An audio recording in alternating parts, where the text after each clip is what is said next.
Hi, what is Web 3.0? Let's understand in this lecture.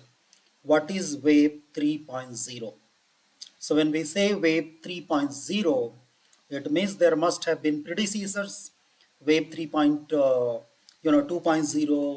1.0. Of course, this is Web 3.0, and the most salient features of this version of Wave is the decentralization. You have a ability to decentralize, trustless and permissionless. We'll understand what is the meaning of trustless and permissionless. You do not need permission of anyone, to use a number of features of Web 3.0. Connectivity, ubiquity, anywhere.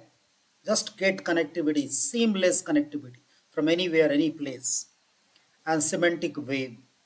So what are the salient features and why this is so important?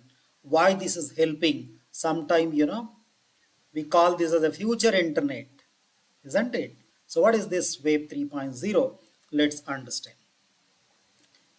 So before we talk about 3.0, let's talk about history. So as I mentioned, Web 1.0 is text-based, read-only web. Text-based, read-only web. Foundation of web, this particular web that is 1.0, consists of static text and some images. Alright, what about 2.0? Participatory. It means it was interactive, or some social webs were created, were there in web 2.0. 3.0 is open. Of course, some decentralization was done, decentralized and immersive web. A lot of technologies were immersed. Immersive web, it also provided a lot of decentralization, a lot of wonderful experience. And this is what we are talking about, Web 3.0 as future internet. VR, virtual reality, augmented reality. You can have a wonderful experience of hybrid of VR, AR, therefore immersive experience you'll have in Web 3.0, isn't it? Web 3.0 is the third generation, therefore, of web. It's defined by open technologies like blockchain. We'll discuss blockchain in next lecture. And immersive experiences like metaverse. We have seen metaverse in our previous lecture. So you can see one diagram that highlights the brief history of Web 3.0. You see the red color, Web 1.0, which included, banner advertising was possible. Page views were only allowed. Think about, today, if you are allowed only, for page views, you'll just, be struggling, what's happening. So dedicated infrastructure was there for that service. Home pages were there. Read only web was there in web 1.0. When we came to 2.0, even year wise, his evolution is also written till 1990. And then later, 21st century, when it started, in the beginning, Web 2.0 evolved. So interactive advertising was there rather than a banner-based advertising, keywords, pay-per-click. So you have to click, you have to pay something, blogs, tagging, wikis, centralized data, cloud computing, social networks. Read and write both web versions were available in 2.0. What about 3.0, which evolved after, probably last one decade we are talking about Web 3.0. So this actually all comparison are in terms of type, architecture, content and marketing. So when we talk about type, it's a read plus write but control web. It's not only facilitates with reading and writing but also controlling ability. Internet of Things, IoTs, became possible because of Web 3.0. Edge computing. We have talked about edge computing at different nodes. You have abilities to capture the data and interpret the data. Decentralized data, you can decentralize the entire operation of particular system. Behavioral engagement, semantic search, behavioral advertisement. It's not simple advertisement, rather behavioral based, customized way, sentiment based advertising is possible. So in terms of type, architecture, content, and marketing, there is exponential growth, exponential change, and that is rather advantageous as compared to the previous versions. So is decentralized, as we have mentioned, open to everyone with a bottom-up design, right from bottom-up design and built on top of the blockchain technologies and developments in the semantic wave that describes the web as a network of meaningfully linked data. Web is nothing but meaningfully the data which are all meaningful and they are linked together based on a specific set of rules, principles, technical parameters, and values. So the foundation is based on the principles, governing principles, technical parameters, and values. 3.0 envisions a world without centralized companies where people are in control of their own data. Transactions are transparently recorded on blockchains or databases searchable by anyone. So this much, flexibility is given. You can understand, wow, this wonderful Web 3.0. So you see 1.0 formalization standards such as HTML, XML was there, static set of web pages. Web 2.0 social networking, bookmarking, media sharing, emergence as a social networking websites such as Facebook, Twitter, YouTube, LinkedIn, etc. With Web 2.0. As far as 3.0 is concerned, making the web readable by machine. Now, intelligent machine with the help of AI ML can read actually the web. Web scraping can be done, bring new meaning and information from the connected data.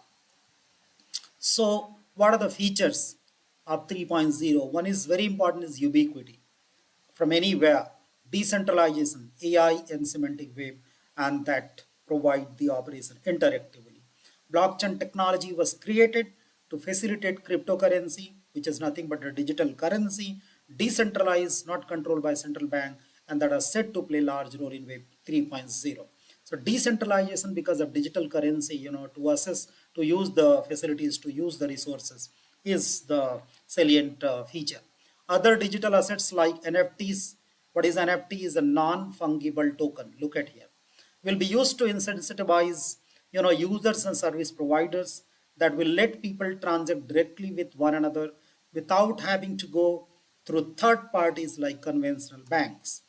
NFT, which is non-fungible token, it acts as a digital certificate of ownership of tangible or non-tangible, asset that is recorded on blockchain. So it's blockchain where every digital ownership will be given to an individual. So these are the main features: semantic web, AI, 3D interactive web, ubiquity, social web, and decentralized technology. What is ubiquity? It means appearing everywhere or being very common. The internet should be accessible from anywhere through any platform or any device. This much, the enhanced mobility, enhanced flexibility is provided. Anywhere through any platform or any other device is possible. Anyone can engage from anywhere or they can contribute through open source software as well. So decentralization connectivity is based on completely on peer-to-peer network connections. The connectivity which is there in Web 3.0, this decentralized way relies on blockchain to store data and maintain digital assets without being tracked. So decentralized apps, also called as dApps, are also developed based on their concept. Decentralized finance, DeFi, is central to dApps and shares many of cryptocurrencies characteristics, but its applications are even wider. DeFi enables users to invest, save, and ultimately replace pre-existing financial institutions and their top-down modus operandi. So there will be paradigm change in the financial, transactions and the operation as well. The other technology is AI, artificial intelligence. It learns on AI to understand the meaning or context of user request and answer complex requests more quickly, more speedily. That is very important feature.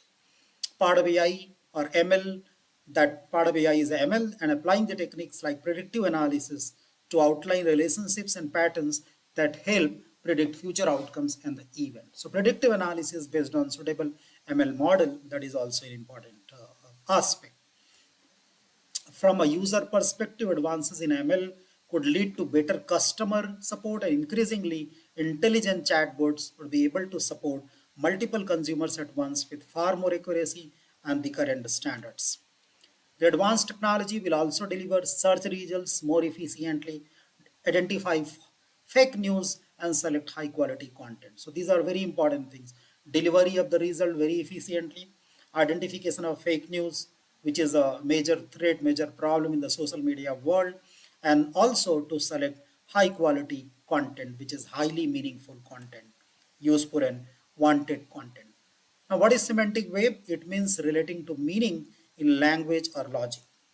Semantic means language or logic. So this improves the abilities of web technologies to generate and share and connect content through search and analysis by understanding the meaning of language beyond simple keywords. So understanding the language and then acting it, not only by simply the keywords. It can understand the wave, the language, of wave. Yeah. It uses ideas of semantic wave as a springboard to take readability, creativity, and interactivity to another level. So there will be enhancement, there is rather enhancement in terms of readability, creativity, and interactivity. Under Web 3.0, search engine, platform, and connectivity capabilities will simply go on skyrocketing.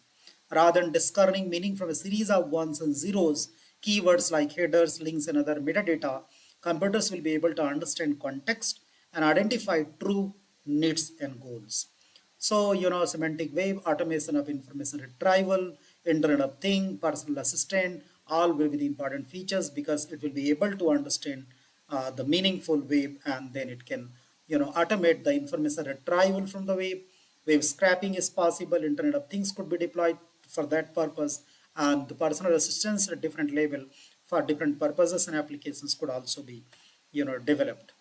3G graphics is often used in websites and services. In Web 3.0, you can see the pictures. The most common examples of it can be found in e-commerce, real estate, computer games, and virtual museum tours, so that it can become more, interactive experience, and it gives, immersive experience to the customers.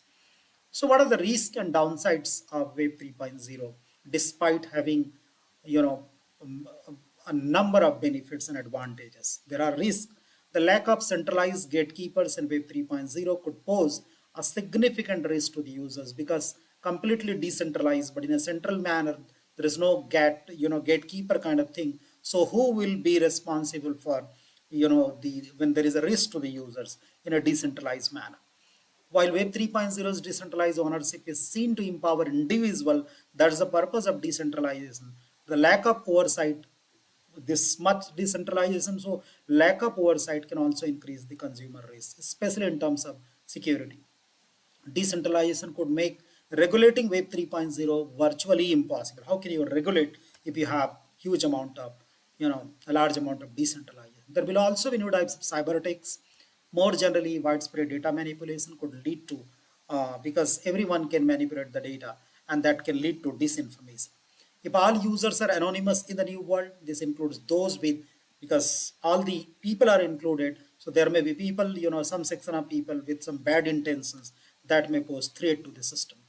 Holding people accountable for attacks and data manipulation will become even more complicated because how to identify in a decentralized system.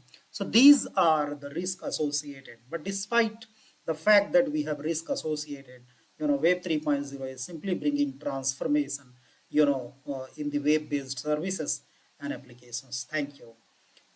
If you like this lecture, I request you to please, comment and, spread with your friends and peers and colleagues. Thank you so much.